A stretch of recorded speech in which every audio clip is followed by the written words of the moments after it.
thank you so much, and thank you for having Tom and I here at the Hill Center. We're delighted to join you tonight, and I feel like I've been on book tour with Tom, so I'm. But I have to share something with the rest of the audience, which is that Tom's book seemed to get a whole lot more relevant just by surprise. Our last joint appearance in person together was a few weeks back at the Center for New American Security, where Tom is a fellow, and big crowded room filled with lots of military veterans and people involved in important national security conversations. And what did we know? We talked all about generals and accountability, and then the next day we woke up and there was this story about General Petraeus, which had not crossed our radar, but in many ways serves and has served over the last few weeks as Tom has been out there on the road talking about his historical inquiry into American generalship post-World War II. I think it has served as it's certainly a sad story, and Tom has written a chapter in this book and has been an admirer of General Petraeus' accomplishments.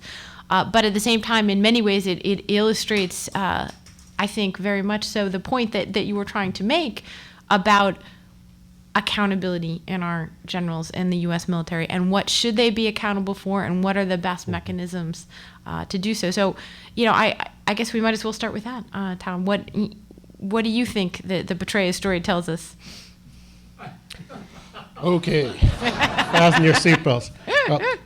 I know you're going to ask about that anyway. So, first of all, thank you all for coming tonight. How many people here actually thought they were coming to the Buddhist meditation? I want to know if you can cross-register for the remedial computer and the meditation. And actually, a serious question. Do we have any veterans here of Iraq or Afghanistan tonight? Wow. First of all, thank you very much.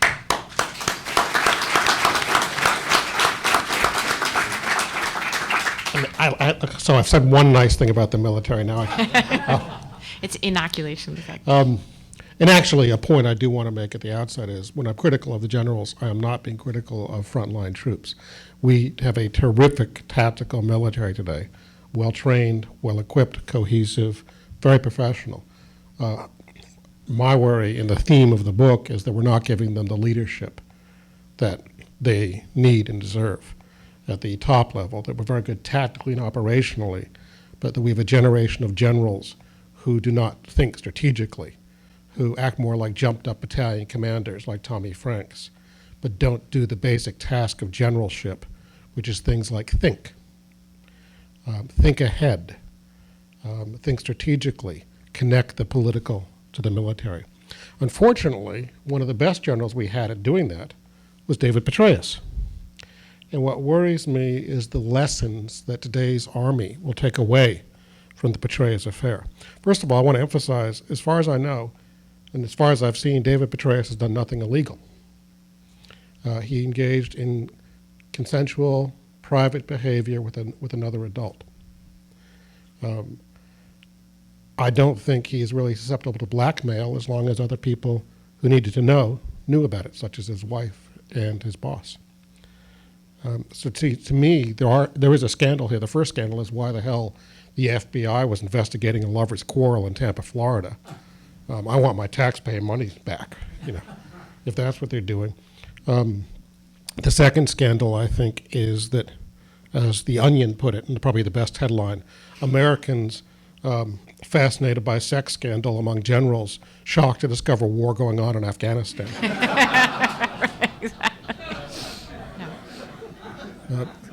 The third scandal is that we tolerated years of incompetent generalship in Iraq under Generals Franks, Sanchez, and Casey, and then had Petraeus, yet nobody paid really attention or wondered why. The fourth scandal is we have had 11 commanders in Afghanistan in 11 years. I mean, that's no way to run a daycare center, let alone a war. So there are a lot of scandals here. I just don't think that what David Petraeus did on his own dime in his own time is any of my business. I spoke last week to 900 majors at the Army's Command and General Staff College, the biggest audience I've had on this book. And I began by asking actually another question, and I'll ask it here tonight. Who here thinks that David Petraeus was the first CIA director to have an affair? Okay. Come on, where's the hands? So, yeah, lots of scandals. I just don't think David Petraeus really merits being called a scandal. I think the scandal is that Americans seem to care more about the sex life of generals than the real lives of our troops. And I think we should be ashamed of ourselves for that. So when you started writing the book, in many ways, you have a very interesting story to tell about how it was your inquiries about Iraq that actually led you back in time to think about accountability. But you start the book with someone who is much more, in your view, someone to admire, General Marshall. Mm-hmm. Are there heroes anymore? Because I think your point is a very well taken one about Petraeus and, whether this is really a scandal or not. But putting that aside, certainly it tarnishes the image of someone who, in many ways, that's what I heard from people, right? Mm-hmm. Is, well, who are we going to look up to, right? There are no heroes anymore. This sort of seems to ratify and to confirm that. I think there are a lot of heroes, but we shouldn't necessarily expect our generals to be heroes. And Marshall was a very unheroic figure in a lot of ways. He was a rather bland, reserved, careful man.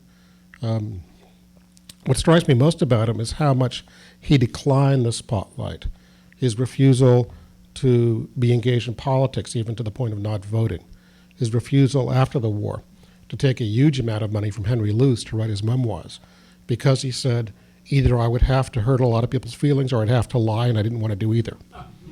A very honest man.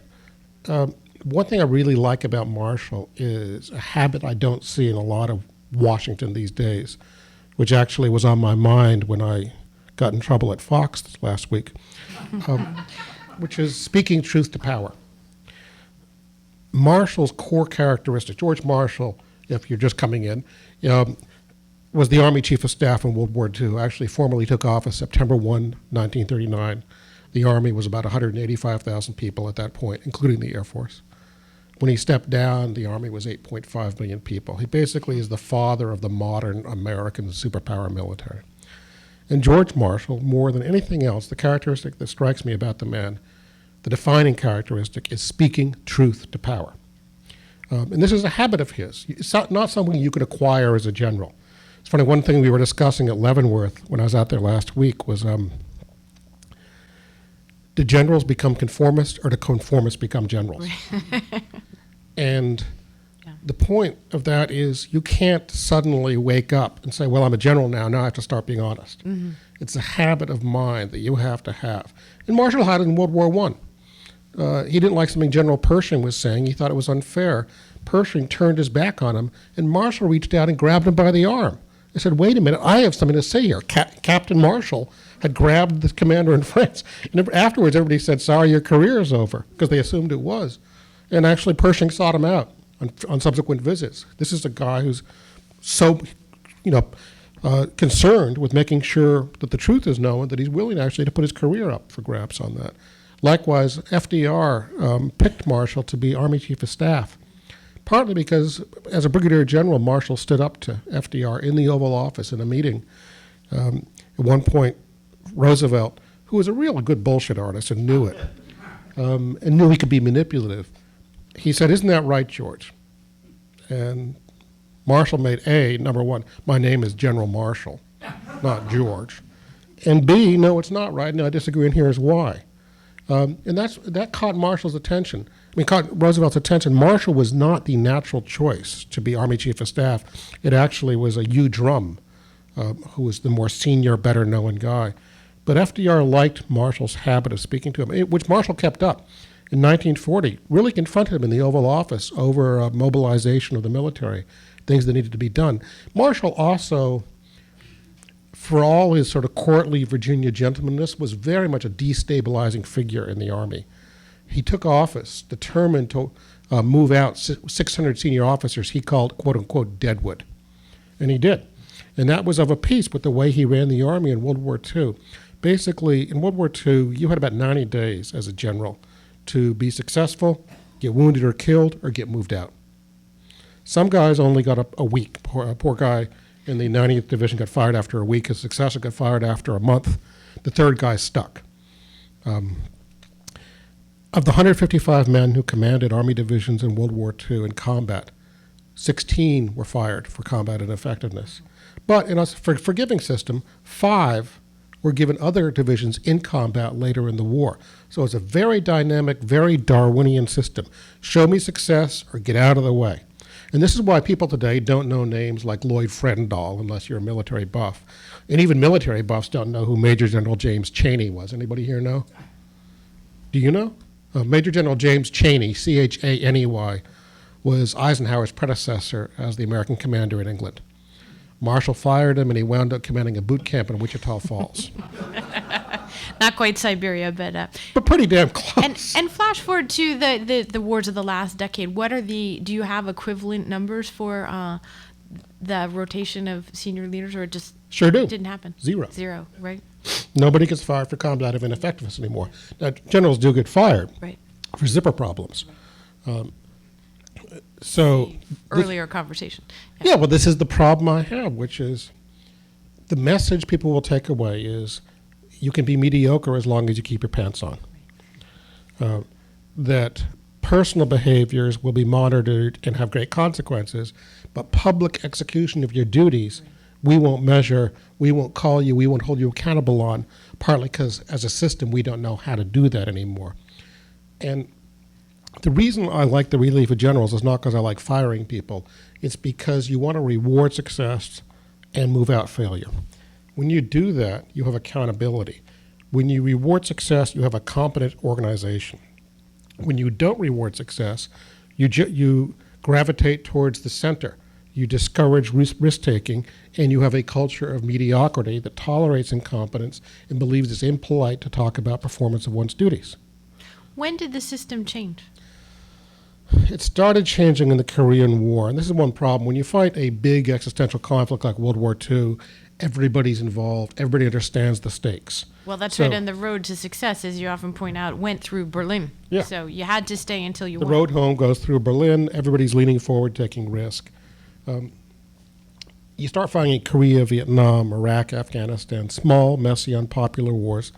When Matthew Ridgway, who's one of Marshall's closer friends and proteges, goes into Korea to try to turn the Korean War around. He does in the spring of 1951. But when he tells the Pentagon he wants to relieve 5 of the 6 division commanders he has out there, the Pentagon gives him real grief about it. And I actually found the document and quote it in the book where the Army writes back to him, look, we've thought about this. You can get rid of these 5 generals, but do it on the down low. Be really careful here, disguise it. We're going to lie about it back here and tell Congress that it's planned rotations. It wasn't. One, they couldn't disguise because Ridgway fired a general who'd only held the division command for a month. But the other ones they did disguise. They said, oh, it's planned rotations. We're sending them to training camps and so on. But that's really the end of it. The Army loses the tradition of relief in Korea. Nobody gets fired in Vietnam or subsequently. Another trivia question is, who is Major General James Baldwin? The answer is the last American general relieved for combat ineffectiveness and commanded a division in 1971. And so we sort of have these wars that kind of meander on towards stalemate. Nobody really owns the war. Everybody goes in, does their year's tour, says, well, I was successful, but the guy after me must have screwed it up. The deal is, that in return, the American people don't pay attention. I was thinking the other day, if I wrote a book about the last 10 years of war, trying to encompass it all, I'd call it the 1% war. 1% fought the war, 99% didn't pay attention, went to the shopping mall. Well, I think that's such an important point is 11 commanders in 11 years in Afghanistan. You know, clearly you're not going to come in 1 year and end, you know, sort of a 3 decades of war in that country, right? I mean, you know, that just, you're by design not going to achieve some out-of-the-box success, even if you were better by some percentage than your Because it takes a while to learn. I mean, one of the lessons of World War II is Marshall and Eisenhower, 2 generals I greatly admire, both made a lot of mistakes in 1942. That's right. So you're not saying, just to be clear, fire generals when they make a mistake? Fire generals who have a demonstrated record of incompetence, and as Ridgway say, if you have somebody better on tap. Ridgway said, don't fire him if you don't have anybody else to stick in. But Eisenhower had been picked by Marshall. He wasn't just, oh, here's a general who seems to be available. Marshall was a real strategic thinker in the sense of he matched personalities to jobs. There's a reason that George Patton was not named Supreme Allied Commander to Europe, even though he's much more senior to Eisenhower. Right. First of all, if George Patton had been named Supreme Allied Commander to Europe, we would have been at war with England. I was going to say. Patton, they picked for a very specific reason. He was a lousy staff officer, even in his military records. He was not good in the defense. He was not good in a offense against a fixed position. But he excelled at one thing, the pursuit of enemy forces in retreat. And Eisenhower and Marshall knew for several years at some point in this war, we're going to be chasing the Germans across northern Europe. And George Marshall's going to be our man. They kept him on tap for that one job. The pursuit, they called it. And Eisenhower and Marshall and Patton were very close friends for decades. They made bathtub gin together at Fort Meade in the 1920s. They wrote articles on the tank together, which nearly got Eisenhower fired as a young officer. The infantry branch said, if you keep on writing these articles, we will court-martial you. And so Eisenhower desisted. But Eisenhower in his memoirs is very narrow in his praise of Patton, saying he was excellent at the pursuit. Not his favorite general of World War II, and in fact, eventually decided he couldn't protect him anymore and got rid of him. Yeah. Do you think, looking back at the last 10 years, that a different system was required, or do you believe that by actually strategically going in and getting rid of bad leadership, we could have had different outcomes, or a faster exit from Iraq, or a better position in Afghanistan right now? I think we could have. For example, in a system which was adaptive, rather than a mindless bureaucracy that just plodded on, would have said probably in the spring of 2004, Sanchez is not working in Iraq, Petraeus is working, he's been successful up north, let's put him in charge. This is, for example, what happens in World War II with Collins, a very successful young general at Guadalcanal. They moved Joe Collins to Europe, partly because MacArthur thought he was too young to be a general, Joe Collins. Joe Collins very quickly ends up commanding a corps very successfully at D-Day, which a corps is 3 divisions usually. So I can see in Iraq where had Petraeus taken over in 04, you could have seen the military start adapting and say, okay, Petraeus was very good at saying, what's working out there? Let's go look. Who's succeeding and who's not? Okay, that guy's doing it well. And they probably would have said, H.R. McMaster's done very well. Let's promote him. Instead, it's not his turn. And actually, and I'm quoting Turned here, him down 3 times, right? on the grounds that, quote unquote, he was a smartass.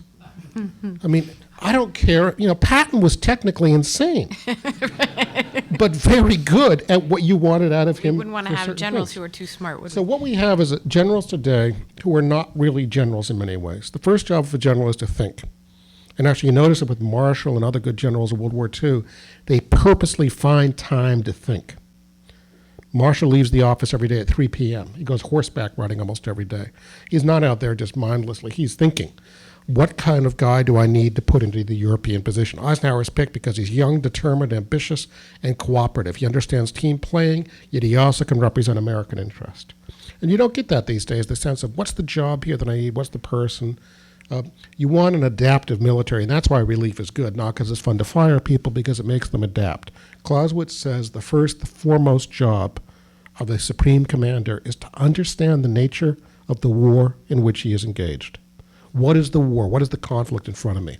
On that grounds, Tommy Franks, 2 Fs, Afghanistan and Iraq.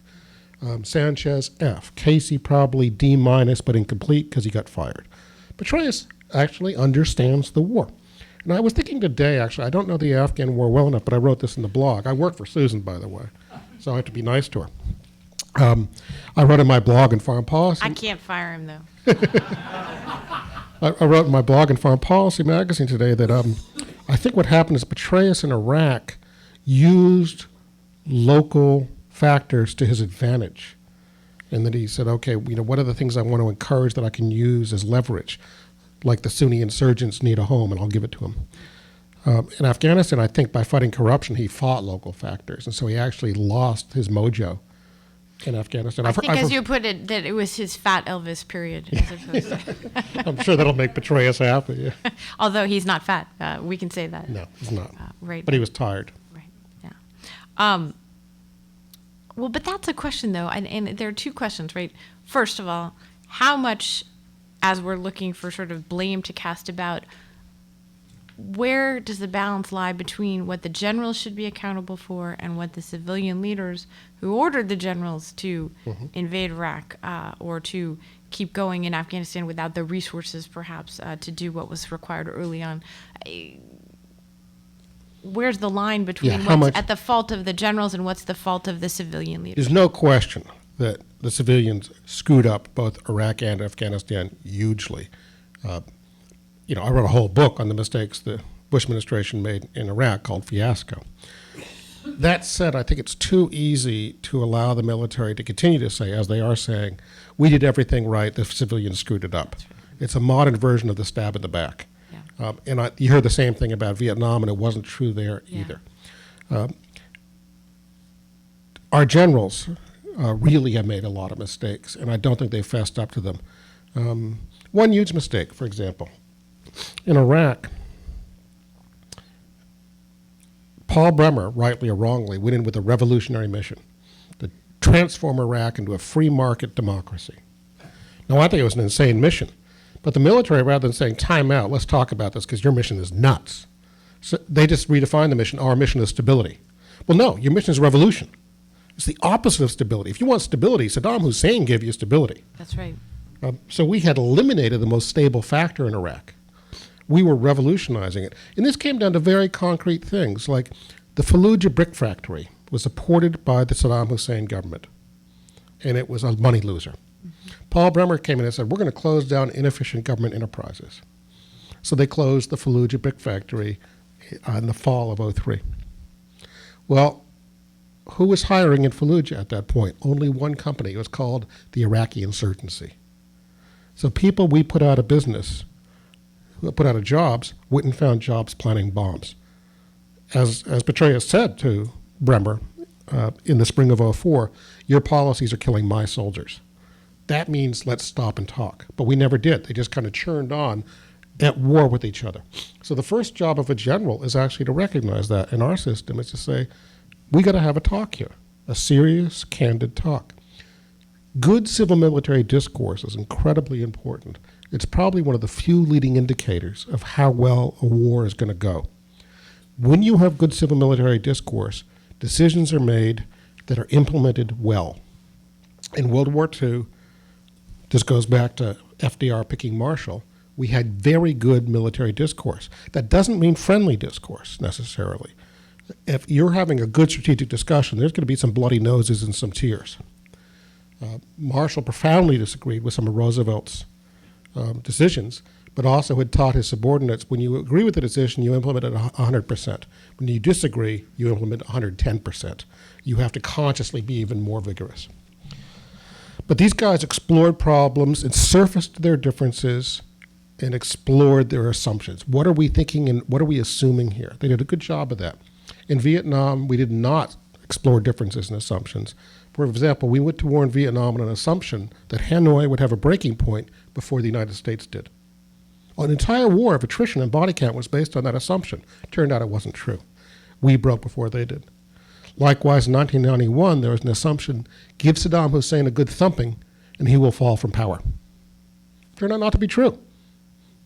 And in fact, the 1991 war, I would argue, the Gulf War, never ended.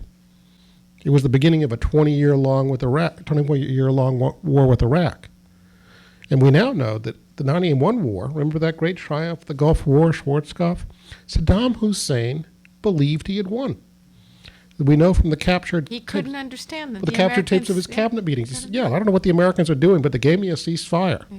Well, in the Arab world, to take on the Americans, the British, and the Saudi Arabians, and not to be toppled and survive, that's a victory. No Arab had ever done it before. No. Who could take on the United States and live? This is great, he thought. I don't know what's going on, but it's great. So we thought we won. He thought he won. That's a sign that the outcome isn't quite what it should have been. So good discussions where you really say, what are we thinking? What are we assuming? What are we trying to do here? For example, I think before we invaded Iraq, somebody might have said to George Bush, if you knock off Saddam Hussein, what's going to prevent Iran from expanding westward? It's a basic strategic question. The answer is we just gave Iraq to Iran, basically. Look at the problems right now with your husband's newspaper is reporting that Iraq is now becoming the main channel for weapons going to the Syrian government. That's right. They're giving them tip-offs. Their big agreement was to inspect flights, except that now they're letting them know which flights they'll inspect. So. Yeah, I mean, and they don't need this. The flights don't even need to land in Iraq. Of course not. They can just fly over, and you don't pay attention. Yeah. So, and then on Afghanistan, just quickly, and I want to get to your question soon, so start thinking of good ones. Afghanistan.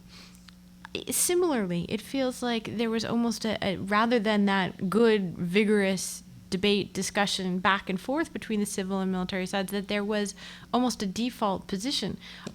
11 commanders in 11 years, but also I've heard it said by many, many members of the sort of military establishment when I've asked them about this over the last several years. Well, yes, it's really not fair to criticize us for having already fought in Afghanistan for a decade and not having achieved more, because really we've only been there for, 1 year, now it's 2 years. And they say that as a point of pride, and I always want to challenge them and to say, what are you talking about? Were you not in charge of how we would fight there? I mean, Well, what they was mean the in plan? part is it was a war of inattention, Right. as Andrew Exum put it, of casual arrogance. To think that we could go in and sort of fight a war with our left hand without really paying much attention to it. As it happened, I lived in Afghanistan as a kid, and it always struck me that in Afghanistan, warfare is the national sport. And I think the Afghans are kind of cranked off that they can't have it in the Olympics, because they'd be really good at it. I always think back to a British officer who was fighting in Waziristan in the 1930s, John Masters, wrote that one day the Pashtuns came across the border. These were their Pashtun enemies, been fighting them. Were very angry. And he said, "What's the matter?" And he said, "Well, we just found out after our last war with you ended, you gave all our cousins who fought on your side medals." And he said, "Yeah, we gave them medals because they were good fighters on our side." And they said, "Where's our medals? You couldn't have had a good war without us." That's very much the Pashtun attitude, and we still haven't figured it out. I mean, 11 commanders in 11 years makes me think of Warren Buffett's saying, if you've been playing poker for half an hour and you don't know who the patsy at the table is, you're the patsy.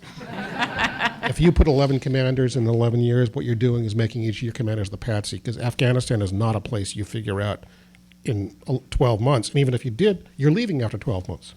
Well, that's exactly right. I mean, I think if you go back and in time and you think about after September 11th, and if you asked anyone, would we still be in Afghanistan 11, 12 years later, there's no one. I mean, what percentage of people, even well-informed people would have said that? Like 1%, 2%, 5%.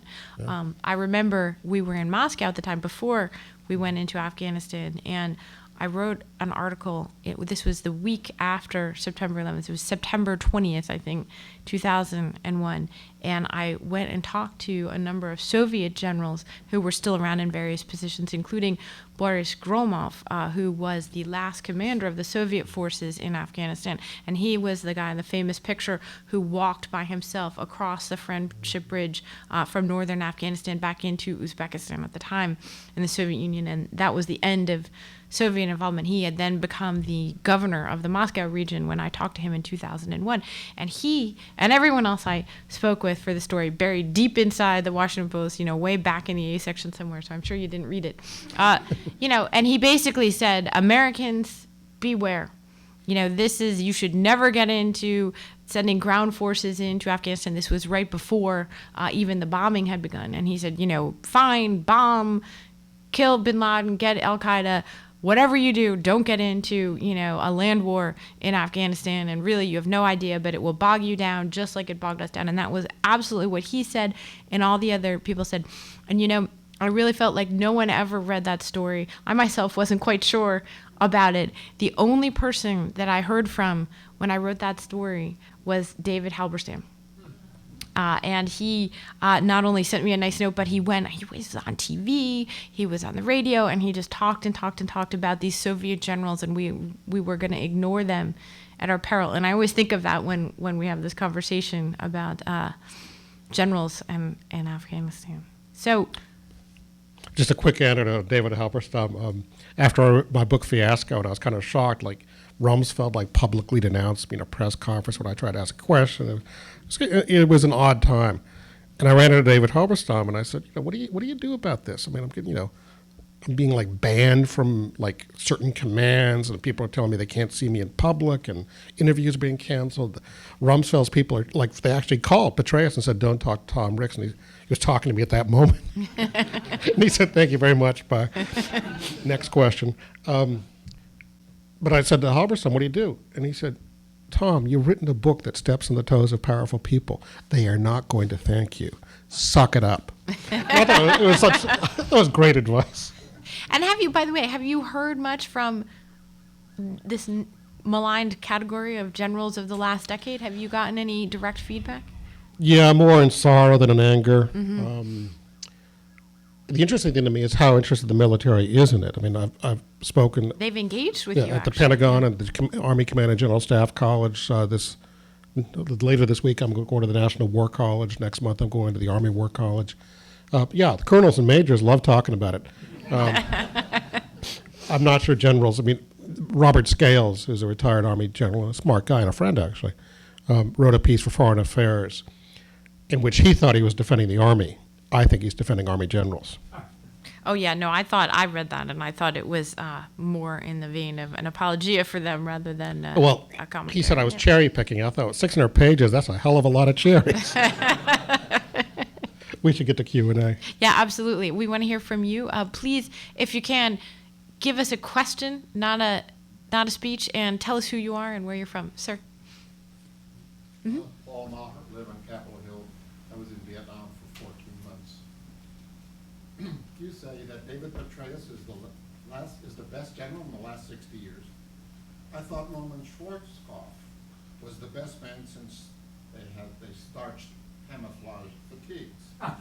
Is he not the best because his war, Gulf War, that gateway war to other military ventures, was just too short? The short answer is yes.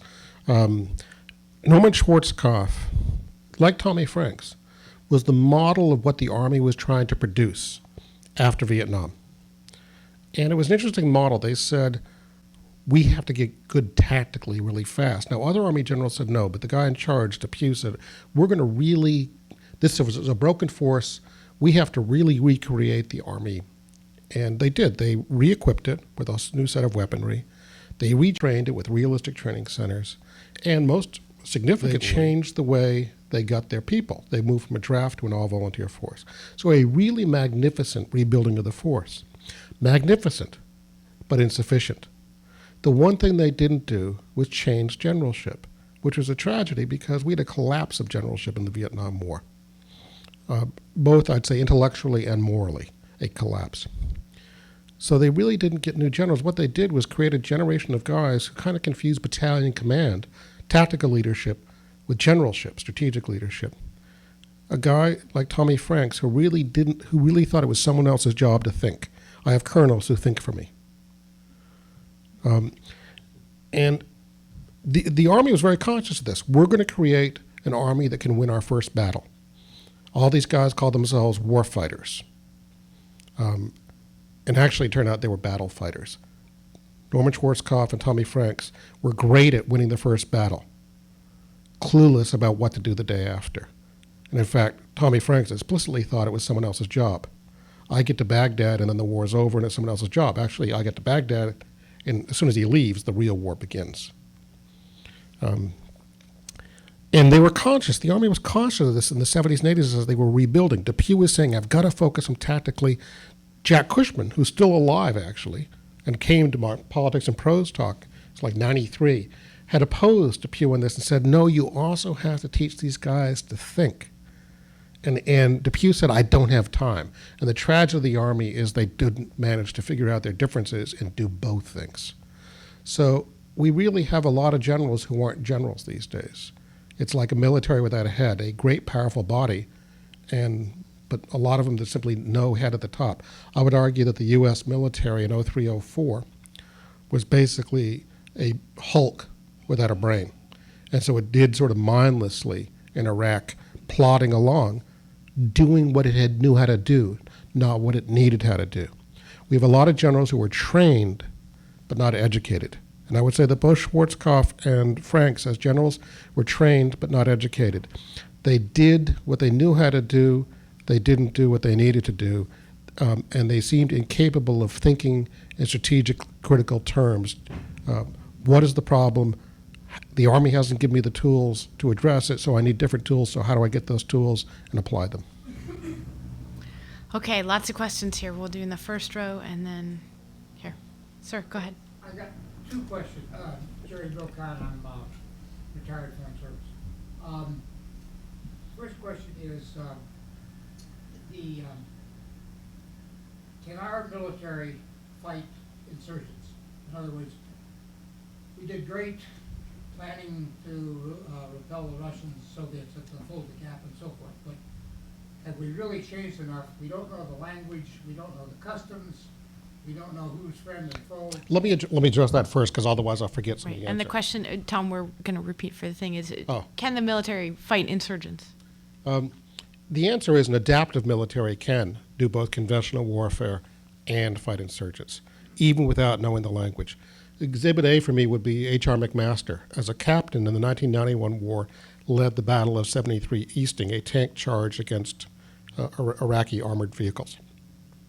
You couldn't have a more conventional fight than armor on armor in the desert. And he won. It was a brilliant slaughter, I think is one person called it. Fast forward to Iraq, he's a colonel commanding an armored cavalry regiment, and he's one of the first commanders to do an effective counterinsurgency campaign. Same guy. What's the key here, I think? It's an adaptive officer who's able to recognize the fight he's in and do what needs to be done. He says, I'm going to Iraq, and he trains up his troops. Counterinsurgency sounds like a big fancy word that you need to speak French to understand. It's not. I remember McMaster saying to his 19-year-old troopers, every time you disrespect an Iraqi, you're working for the enemy. There's counterinsurgency in a nutshell. Don't create enemies. They went out of their way. They actually had a customer information form for their detainees. You know, they weren't beating the hell out of these guys like at Abu Ghraib. At the end of each detention, the detainee, when he was about to be released, how were you treated? Was the food adequate? Were you comfortable? Did you feel disrespected? You know, and a guy would say, everything was cool with me, but you guys say you're going to release me to the Iraqi police, and they are Shiites, and they are going to beat me up. They would escort him to the police. They'd show him to the police, say, we're releasing him. If this guy gets beaten up, we're coming after you. And suddenly, they started getting information. Now, speaking the language, I was talking to a platoon in Baghdad during the surge once, and I was very skeptical of the surge. I actually did not think that the military would be able to change sufficiently to carry out the news tactics that were needed. And so I was with one platoon in Baghdad, and I said, you're in this little outpost with one platoon, which is like 35 guys. None of you speak Arabic, and your interpreter's not worth a damn. So, you know, he's like, you know, a guy from Sudan who didn't really speak Iraqi Arabic at all. How could this really work? And they said, you're right. We were kind of skeptical, too. We moved off this big fob base where we were coming in for 1 hour a day out to the city, and the other 23 hours we were back on our fob. So here we are in this little outpost. But we are persistent presence. At all given times, we have one squad out there moving around in this little neighborhood. They have a fairly small area to patrol. And one morning we started noticing spray-painted circles on the road. Somebody was telling us and showing us where the insurgents had planted bombs overnight. We didn't even know who it was, but no complaint. So you can do it with good leadership. I actually think we had the opposite. Our troops were so tactically effective that it enabled our strategic leaders to dither for years and years, because we never even had, especially, I think we had a squad wiped out, but we never really had losses much larger than that, platoon or company-sized losses, as we had even in the Vietnam War. For example, late in the Vietnam War, one outpost, I think about 130 guys, had about 85 casualties one night. 37 dead and about 50 wounded. We never had anything like that in Iraq. And So they were insulated from their strategic failure in yeah, some tactical ways effectiveness. by being such just an adept force. Good tactics can't fix bad strategy, but they can enable bad strategy to kind of dither along. Good strategy, by the way, will fix bad tactics. if you're supposed to protect the Iraqi people, killing them doesn't work. And so you say that, well, that's probably ineffective to go out and kill Iraqis, large numbers of Iraqi civilians. Second quick question is your point about don't fire a general unless you have a better replacement. Now, when you buy and sell stocks, that's always the problem. How do you know you're getting something better? The thing I liked about Marshall and his leadership of World War II was he knew his stock. He knew these guys. He had guys in the chute. And if Eisenhower had failed, and Eisenhower at one point thought he was going to be relieved in North Africa, he had other guys in the chute ready to go. And the notion was, this is too important. And he actually says explicitly when somebody complains to him about not promoting somebody, he said, this is too important a war to worry about careers of officers or even their feelings. Number one comes the country, number two comes the people, number three comes the army, number four comes the enlisted, because it's a war for democracy. Number five comes the officers, far behind that. Depew, by contrast, argued that the Vietnam War was run for the benefit of the Army Officer Corps, rather than for the Army or the nation.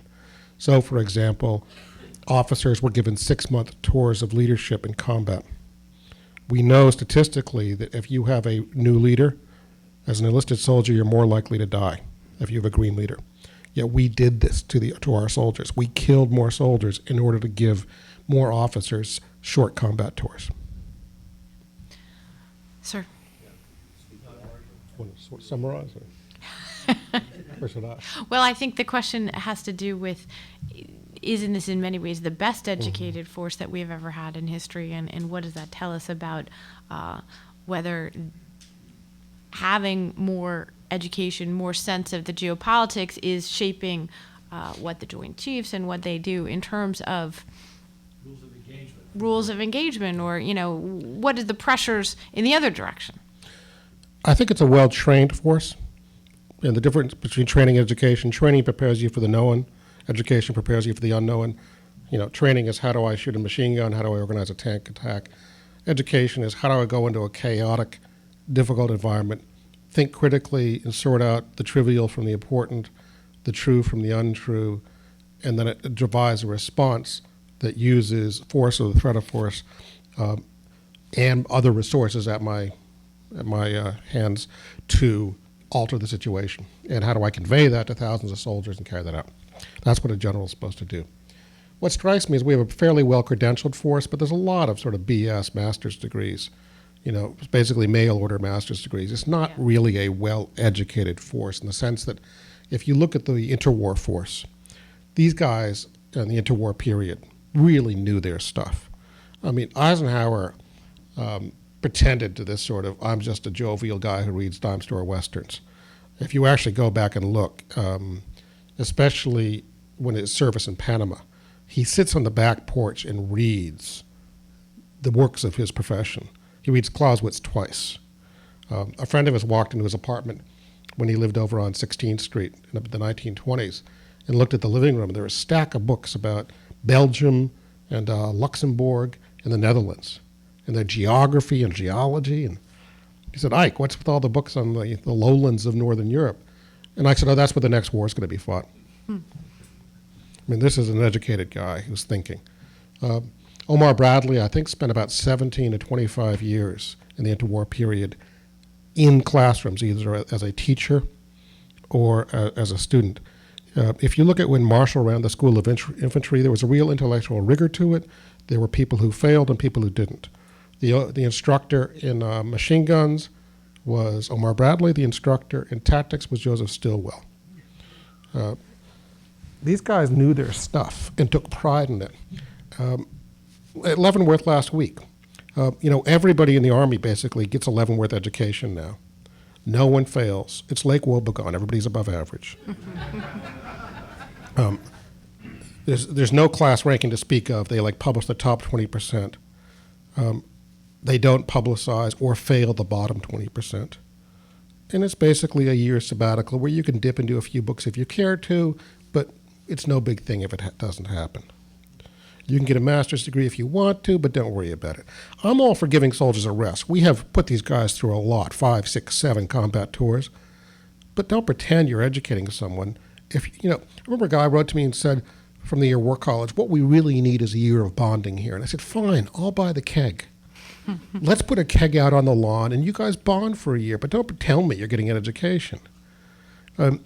This actually goes back to H.R. McMaster, the officer I cited as a tank officer in the 91 war, as a good counterinsurgency officer in Iraq. If you look at his background, he has a PhD from a good civilian university, University of North Carolina at Chapel Hill, and wrote probably one of the best books in the Vietnam War, Dereliction of Duty, about the Joint Chiefs, which goes to your second point. I don't see in the Joint Chiefs of the last 50 years the qualities of George Marshall, of speaking truth to power and being assured that the presidency and the people around the president would take it in the spirit in which it was offered, of respectful inside dissent. So Lyndon Baines Johnson, in probably a low point in civil military discourse, treats his Joint Chiefs as basically a lobby. At one point he says, you're all Johnson men. No, I sort of said, no, we're professional military officers. We are here for the Constitution of the country, not for Johnson. When he curses them in '66 and throws them out of his office after calling them things like shitheads and worse, no one resigns. George Marshall, had he been spoken to like that by a president, would have said, I'm sorry, sir, clearly I've lost your confidence. You need somebody else in this job who will work with you better because I can't do this anymore. And would have asked for a reassignment. Mm-hmm. And would not have spoken publicly about it. I think that the Joint Chiefs of recent years have been chosen specifically for their pliability and manipulability. I would say that Marty Dempsey, the current chairman of the Joint Chiefs, is an exception to this, as is Ray Odierno, the current Army Chief of Staff. Colin Powell scared American politicians, of both parties, by this politically independent chairman of the Joint Chiefs, the senior military officer in the country. And since then, we've seen a lot of guys who, for one reason or another, would not be challengingly politically. Hugh Shelton, chairman of the Joint Chiefs, was a great American, but terribly inarticulate and hated Washington. Pete Schoonmaker, chief of staff of the Army, was fond of saying, I have my saddle in the back of my pickup truck and I'm ready to leave at any moment. You don't want a chief of staff who hates and loathes Washington. You want a chief of staff who understands that this is where the nation's business is done, and that when Congress asks you a question, they're not messing in your business, you're messing in their business. Congress and the executive own the military in the name of the people. And today we have generals who think more like, no, I'm like a university president with tenure. I can sort of do a lousy job and not show up for work or whatever, but I'll do fine as long as I keep my pants on. And fundraising. I think we have time for one more quick question, and then we're going to do book signing. So, sir. 2 questions. One question. What's the more important or more interesting one? Universal public service versus all volunteer. Mega dittos. I'm all for it. I wrote a piece about this for the New York Times about a year ago, calling for a resumption of the draft. I got a round of applause for this in Seattle too, and I said, so interesting. and also for increasing taxes. Yeah. You know Warren Buffett. Well, it was interesting in Seattle. I was speaking at the Central Public Library there, and the person introduced me began by thanking the people for their vote that week, because I was speaking right after the election. They just voted to increase taxes, and this woman from the library was saying, we will now be able to keep branch libraries open on Saturdays and the Central Library open on Sunday because of your vote. And I had just come from California, which has no roads anymore. People in California have to get their cars realigned every 3 months now because there are so many potholes. It's like a third world country. So some taxes would be good. Also, public service would be good. My point in the New York Times piece was you don't have to have a Vietnam-era style draft. You could have a draft that said, we only need 10% of the potential cadre of 18-year-olds. So we're going to have, being drafted will almost be like winning the lottery. You serve 2 years, and you get totally free college and mortgage subsidies for the rest of your life and things like that, maybe 10% off on your income taxes for the rest of your life. Second is a libertarian choice. You don't want to serve in the military. I mean, the second is a national service choice. You don't want to serve in the military, do alternative service, bring meals to shut-ins, clean up the inner city, help out in schools, specific programs. And C is a libertarian opt-out. You don't believe in any of this, not a problem. Just check here, I'm a libertarian, get lost. And Uncle Sam will never bother you again. Just don't bother Uncle Sam. Don't be looking for college loans, federal home loan mortgages and everything. I think you could work it out. Now, people tell me it's a pipe dream, but my wife is a 19th century historian, and she points out that abolitionism was a pipe dream in 1835. It was reality 30 years later. So I think you could do it. This has really been brought home to me by watching my sister. Lives in Santa Barbara, husband's a University of California professor. Liberal Volvo driving, bumper sticker, wouldn't it be great if the Pentagon had a bake sale? Her son graduates from Berkeley and rebels by joining the Marine Corps. This is the equivalent of becoming a hippie in the 1960s. And I sat down and taught her some phrases. Specifically, you got skin in the game, mofo? Because she learned what skin in the game meant. Suddenly she paid a whole lot of attention to Afghanistan and the Marine Corps. I actually had to tell her time out once. She started referring to civilians as they. But certainly her identity changed. The only Volvo in Santa Barbara that still has the Pentagon bake sale bumper sticker, and the other one says, my son is a Marine. So I think skin in the game would make a big difference. And also I think it's morally reckless of this country to fight wars without paying attention to them, to conduct drone strikes in a fire and forget foreign policy. I'm all for drone strikes against Al-Qaeda. I think it's a good thing. But I think we need to pay attention to them. I'm going to do the signing now, and I'm going to evoke a rule I learned from Ann Patchett, which is if you want a book signed, great, get in line. If you want to ask questions, great, but don't get in line. Wait until all the books are signed, because it's not fair to the people who just want to get a book signed. I'll meet you out there. Line up in the hallway. Thank you very much.